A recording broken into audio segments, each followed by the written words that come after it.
গত 15ই ফেব্রুয়ারি শুরু হয়েছে রেজিস্টার ক্যাম্প, অর্থাৎ যুবসাথী সহ আরো 3টি প্রকল্পের রেজিস্টার ক্যাম্প। আর সেই ক্যাম্পেই ভিড় জমিয়েছে এলাকার মানুষজন। মুখ্যমন্ত্রী মমতা বন্দ্যোপাধ্যায়ের সুবিধা নিতে ভিড় জমিয়েছিলেন এলাকার যেমন যুবক যুবতী, তো অন্যদিকে সাধারণ মানুষ। কেননা এই যুবক যুবতীদের যুবসাথীর পাশাপাশি ভূমিহীনদের এবং সেচ দপ্তরের পক্ষ থেকে কৃষিদের রয়েছে একটি প্রকল্পের নথিভুক্ত করার রেজিস্টার ক্যাম্প, ও এছাড়াও রয়েছে লক্ষ্মীর ভান্ডারের একটি প্রকল্পের ক্যাম্প। আর সেই সব ক্যাম্পে কিন্তু ভিড় জমিয়েছিলেন এলাকার মানুষজন। 7 দিন যাবৎ ক্যাম্প চলতেই এবার ক্যাম্পে কেমন ভাবে জমা নেওয়া হচ্ছে কাগজপত্র, ঠিকঠাক মানুষ পরিষেবা পাচ্ছে কিনা সেটাই দেখতে এবার আসলেন মুর্শিদাবাদের রানীনগর বিধানসভার বিধায়ক শমীক হোসেন। দমকলের মধুরকুল এলাকায় এসে ক্যাম্প পরিদর্শন করলেন তিনি, এবং তিনি যেটা জানালেন, সেই ক্যাম্প পরিদর্শনে এসে বাম কংগ্রেসকে একদম কড়া ভাষায় আক্রমণ করেন তিনি, এবং তিনি যেটা জানান যে বাম কংগ্রেসকে শুধুমাত্র ভোটের সময় দেখা যায়, বাকি সময় কিন্তু তাদেরকে আর দেখা যায় না। এবং অন্যদিকে বিজেপিকেও কিন্তু একেবারে কড়া ভাষায় আক্রমণ শানিয়েছেন এই বিধায়ক শমীক হোসেন। তিনি যেটা জানিয়েছেন যে কেন্দ্রে তো আছে বিজেপি সরকার, তাহলে মানুষকে 3,000 টাকা করে দিচ্ছে না কেন?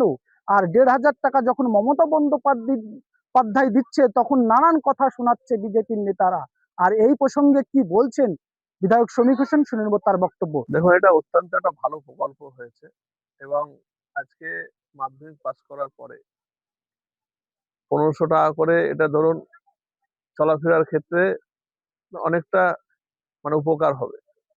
মুখে বড় বড় কথা বলে বিজেপি পার্টি, দিল্লিতে ভোটের সময় বলেছিলেন যে লক্ষ্মীর ভান্ডারের মতন তারা একটা প্রকল্প দিবে, 3,000 টাকা করে মাসে দিবে, যেটা এখন আমাদের এই রাজ্যে বিজেপির নেতারা বলছেন। কিন্তু দিল্লিতে 12 মাস প্রায় 1 বছর সরকার হয়ে গেল, দিল্লিতে কিন্তু কেউ এখনো পর্যন্ত 3,000 টাকা পায়নি।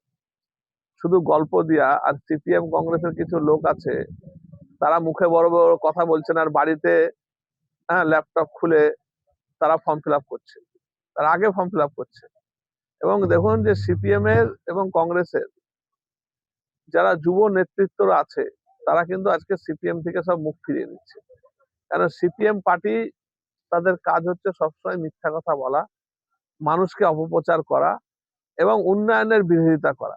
কংগ্রেস সিপিএম এর কাজই হচ্ছে শুধু মানুষকে বিভ্রান্তিতে ফেলবো, কোনো কাজ করবে না। 34 বছর বাংলাটাকে শ্মশান করে দিয়েছে।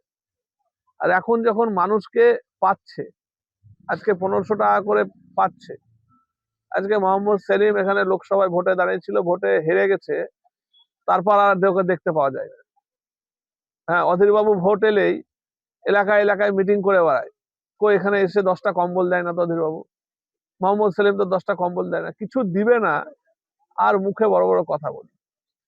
মানুষের জন্য করতে হবে, মানুষের কাজ করতে হবে। কিছু হলেও মানুষকে একটা 200 টাকা বলা শাড়ি দিলে মানুষ 10 কিলোমিটার 5 কিলোমিটার যায় সে শাড়িটা আনতে। আজকে মমতা বন্দ্যোপাধ্যায় সরকার বাড়িতে বসে বসে লক্ষ্মীর ভান্ডার 1500 টাকা এবং 1700 টাকা, যারা 1200 টাকা পেত তারা 1700 টাকা পাচ্ছে। আর আমার যুব ভাইরা তারা 1500 টাকা করে পাবে। এটা তো অনেক উপকার হবে।